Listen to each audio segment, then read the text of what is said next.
everyone, welcome to TSchitchat. Today, my guest is Sim Victor. Hello. Today, the show basically is try to promote Sim Victor, his city, brand new city.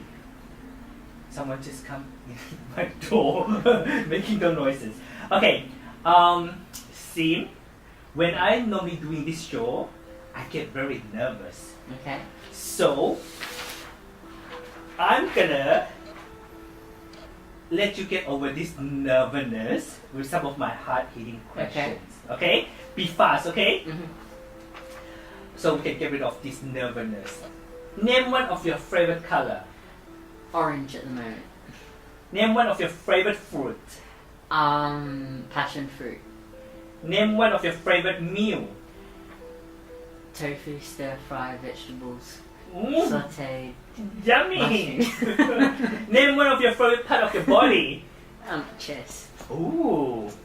Name one of your favorite movie. Dead Poets Society. Nice. Name one of your favorite song. So Hard to Say Goodbye by Boys to Men. Ooh, Boys to Men. Choose one. Instagram, Facebook or Twitter. Facebook. Choose one. Comedy or horror movie. Comedy if it's funny. Okay, good. Choose one. Disco or country music. Country music. Ooh. Choose one. Madonna or Kylie. Madonna. Oh, what happened? Choose one. Yeah. Maya or David John. Neither. Okay. Choose one. ABC or CBS. Oh no. ABC or SBS. CBS. Yep. Nah, ABC. ABC? Okay. Sorry, we're not in America. Choose one. Sydney or Melbourne. Melbourne. Choose one. Gold or silver color. Silver. Silver. I like. Okay, so you feel better, not as nervous? I'm talking to myself. Yep. Okay, Sim, I met you at 2012. That is when I first started doing this show. And I think I talked to Sally Gonet. Yeah. And she said that, I should talk to white gender. Why are you laughing? Yeah. I should talk to white gender, and this is when I contact your guys. And then I went to one of the meetings, and then I met you at my first marriage equality rally as well. Yeah. Long time ago. Yeah, I was really busy.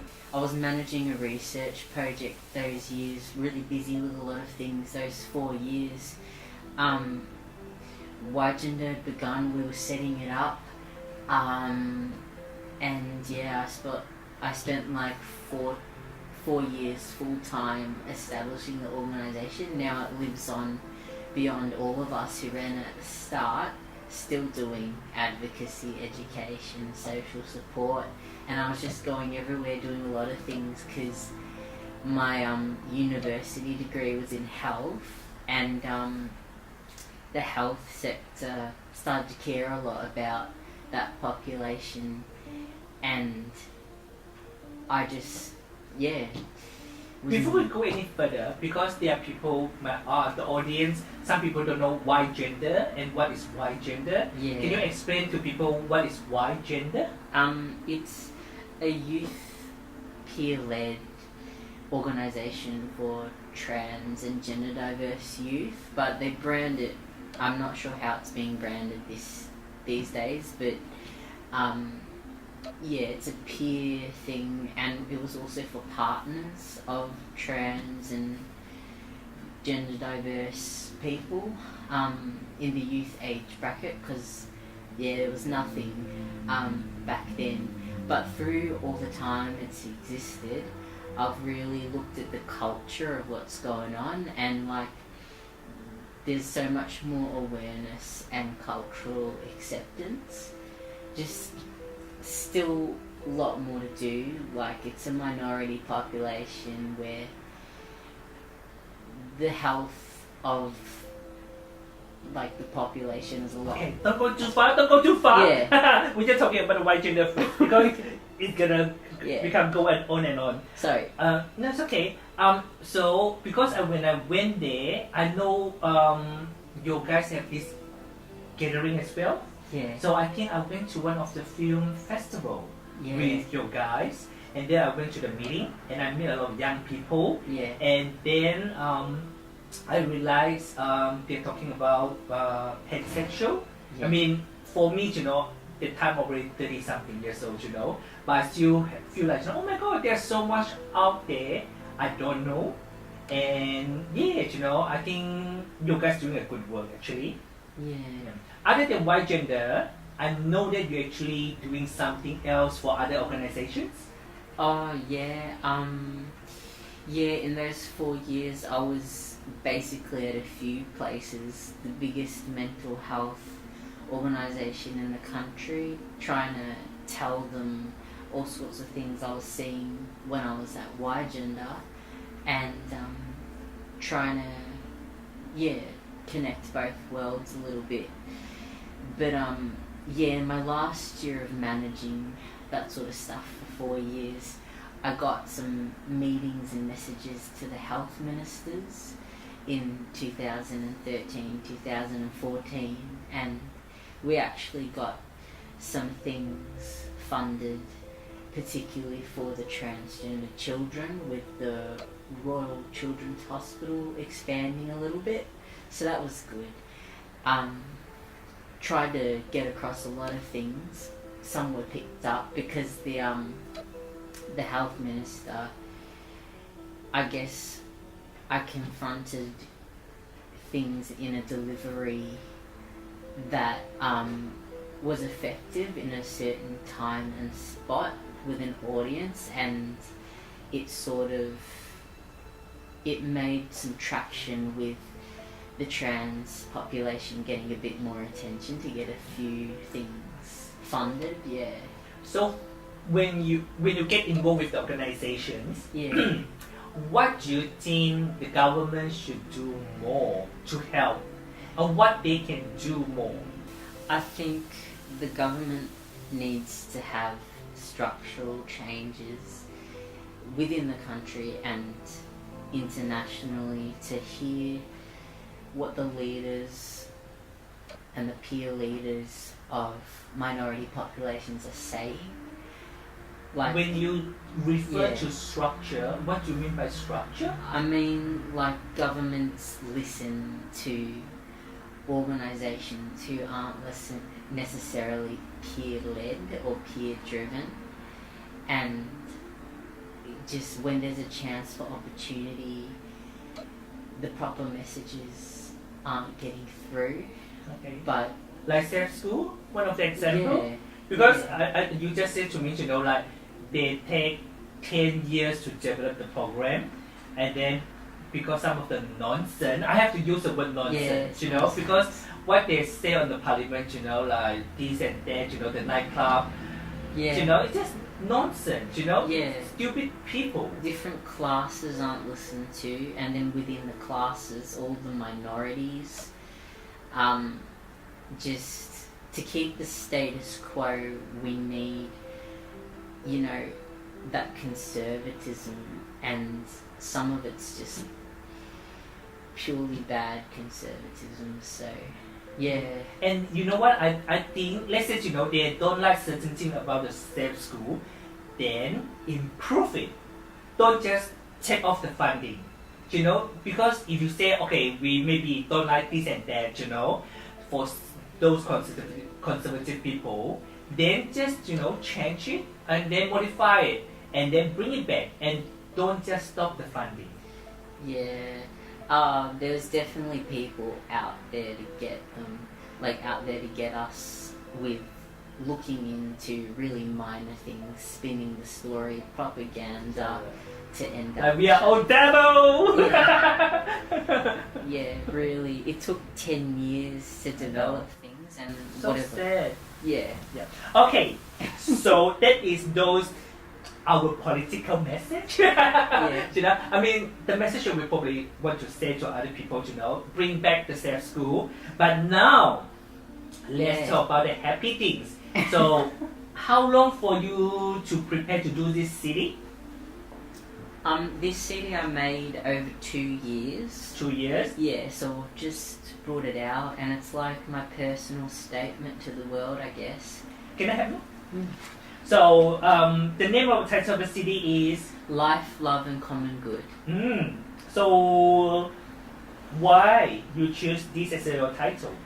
Yeah, I divided 1/3 of the songs into the topic of life, then another third's love, then another third's common good, and that's, you know, talking about some of the activist sort of stuff we were talking about before, the things you care about in here about the whole wide world are common good, fairness, politics, but then it's also about life and sharing some really personal Message? yeah, and love. Love. Mostly romantic love, yeah. You mean like boyfriend and girlfriend love? Or anyone and anyone love, but yeah. Oh no. Sorry, you know, it's TSchitchat. I mean, I should say it, you know. Boyfriend and boyfriend love, girlfriend and girlfriend love, you know. Yeah. I have to say this because the other day I call the cisgender female normal girl. Someone just correct me. So now, you know, I have to say, oh, so relationship we're talking about. Yeah. Yeah. Yeah. Because it's the first CD, I put several genres on it. The few themes of life, love, and common good, and just try to make it really general, but still be that overall individual statement to the world to say, new CD, this is what Simvict is about. But I think because it's so diverse with the genres and the messages and the stories, that hopefully just about anyone can relate somehow to something on the CD, yeah. Well, if it's personal story, I think, you know, lots of people can just feel related to. Yeah. Okay, so for people that haven't have a chances to listen to this CD, Yeah. what is this CD sounds like? Because you actually got cover song as well. Yeah. So what is the cover song? I guess I'd call it an EP. EP means Okay. when it's like 7 originals, but it's album length because I've just put just as many covers. Okay. So I put a lot of effort and it looks more like an album than an EP. So it's a very special EP. So I the don't- pop is rap, is country, folk. There is a sort of world spiritual rap in there. There's a bit of pop, but like with that classic pop sound. There's blues, R&B, a lullaby, and folk, and a little bit of country. But I don't know if you know this, but for several years I actually tried to write a book. Oh no, I didn't know. And I stopped it. Well, I've got a full draft of a book, but it's not really going anywhere in that form. And I picked up music, and a lot of the messages like made the original song. So I guess like the CD was influenced by the book, and it's like a statement to the world about generally everything, just life. Yeah. So, yeah, because So tell me the song that if I should listen to, which one is your favorite? that's why it's all there for the diverse mix. But It's like, who is your favorite child? favorite cover, I think the favorite cover on the CD is the way It's So Hard to Say Goodbye to Yesterday by Boys to Men was Okay. done. And the Why? it sounds good. I didn't know I could do all those things that the Boys to Men were doing vocally, and then I tried to do that song, and yeah, it was fun. How could I say I was angry? How could I say I was scared? How could I say I was angry? How could I say I was scared? Baby, how could I get you to understand? I was fed up with talking. I got fed up with stress. I got fed up with talking. Fed up with stress. So I guess I just left then, before I became a complete mess. No, I'm not a controlling man. Something came over me. No, I'm not a controlling man. Something came over me. I learned a lot about jealousy, but not enough to let you leave.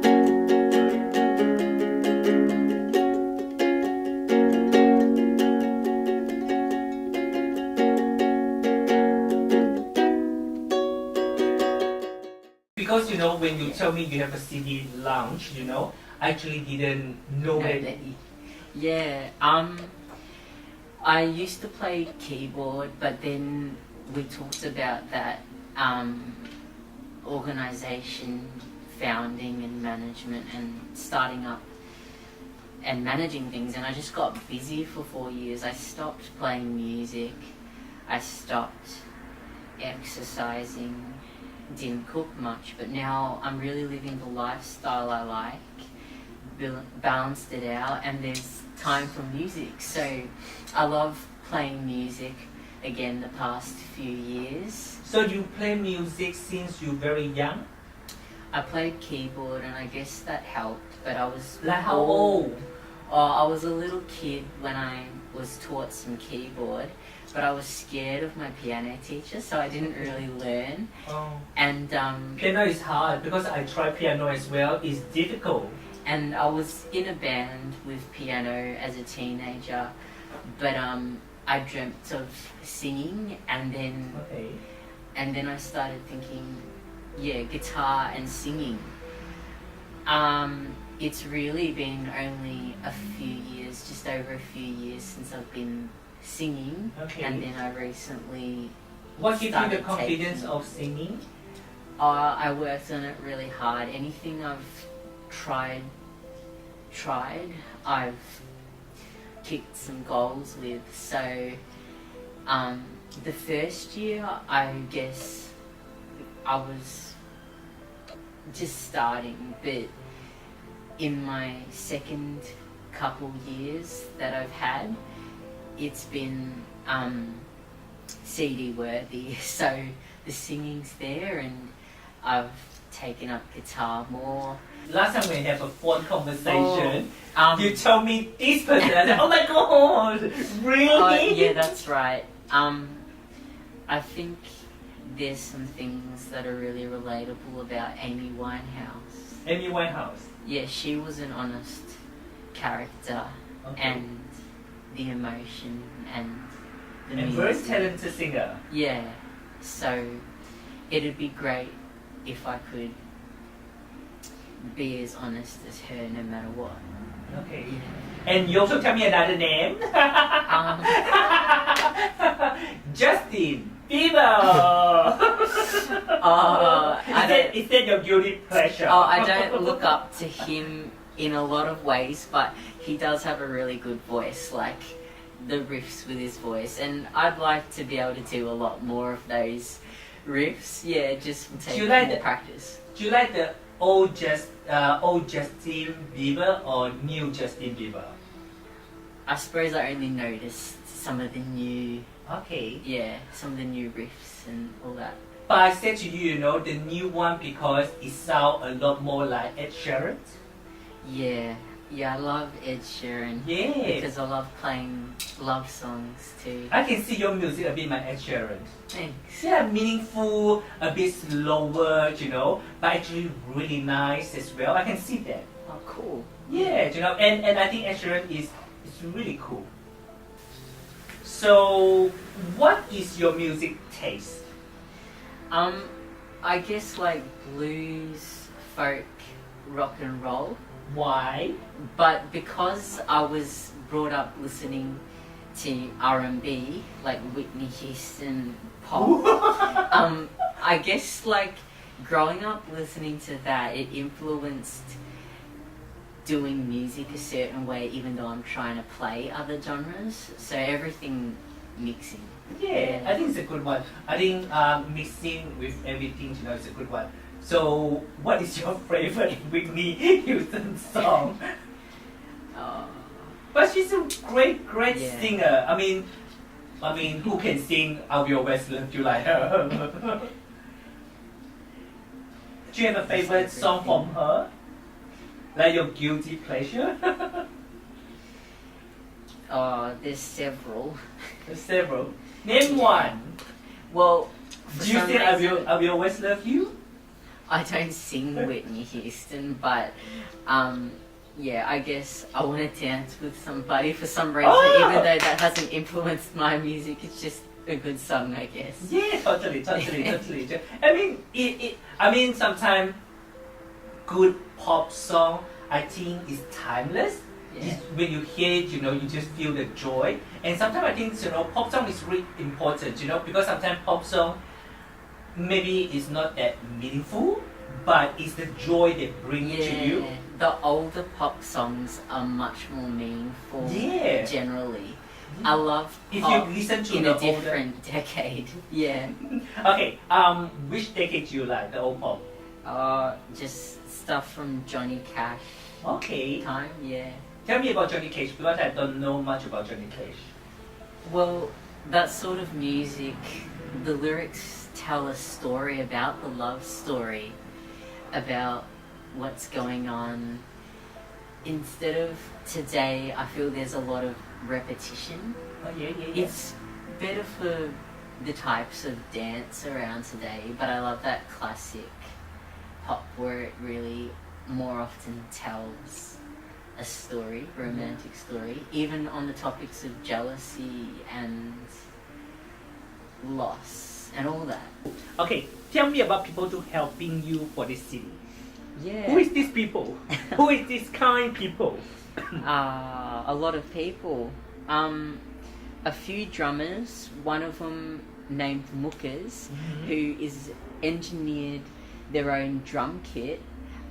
They made their own drum kit that packs into the box of the bass drum, and Okay. it sounds good too. There was Winston Galea, who he's played in really great bands over the decades. It was Okay. nice of him to get involved. How'd you meet them?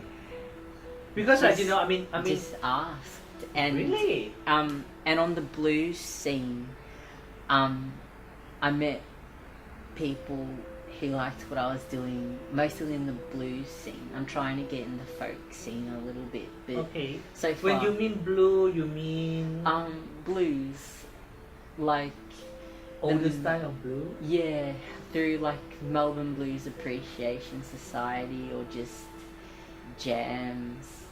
Yeah. Okay. Well, I cannot say much because I don't know much those Okay. topics, you know. That's why I want to ask those questions. Okay. Wow. Yeah, guitarists. I'd probably name. Well, Rhiannon Simpson is a good guitarist, but I'd probably also name Charlie Bedford and I'd say Tim Story, because I think one of them will be interested in coming forward with me. Yeah. Okay. Yeah, Tim. So you don't have much singing experience. When you play with these people, you know, is it make you gonna be really nervous? No, it makes it easier having a big band behind you because you just concentrate on singing and moving around and stuff. I suppose as I keep going with guitar, I might feel like that alone, but yeah, there's just so much power having a band behind you. It's like and you got a then support team. And then you can just focus on doing fancy things on the microphone. So, Okay. yeah, no, it's made it easier.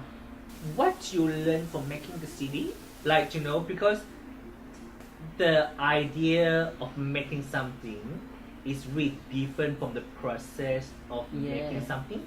Do you learn anything new after you making the CD? Yeah, I think it's another one of those things where I've tried to host 12-week shows on different things before, or I've tried to make a resource. It's another like method of an item or product, and you realize just how much goes into it, all those tiny little steps to get an end product. It's definitely work. A lot of people don't think musicians work, but the ones bringing out initiative after initiative, it's a hard work. And it's taught me what you have to do to be a visionary, like not just a dreamer, but make things happen. Yeah. And I'm so glad, you make the CD. Thanks. It's an effort. And you have to spend money to make the CD. It was a dream come true. Constantly thought about it every single day for 3 years, and now it's now this is the finished product, everyone. Here, maybe the camera is too far. We put one close up one. Okay, thank you, Sim. Thank you for coming to talk about everything about your music, and we talk about other stuff next time. Okay, cool. Because I know there's few other stuff you don't want to talk about. Okay. But we'll review it next time when you come to talk to me. All right. Okay? Cool. Thank you, everyone. Thank you. Thank you, Sim. And thank you, everyone, for watching. I see you next time. Bye. Bye. It's so hard to say goodbye to yesterday.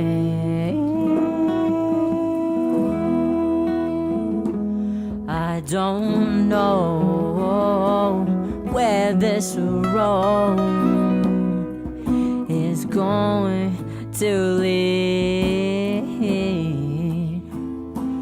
All I know is where we've been and what we've been through. If we get to see tomorrow, I hope it's worth all the wait. It's so hard to say goodbye to yesterday.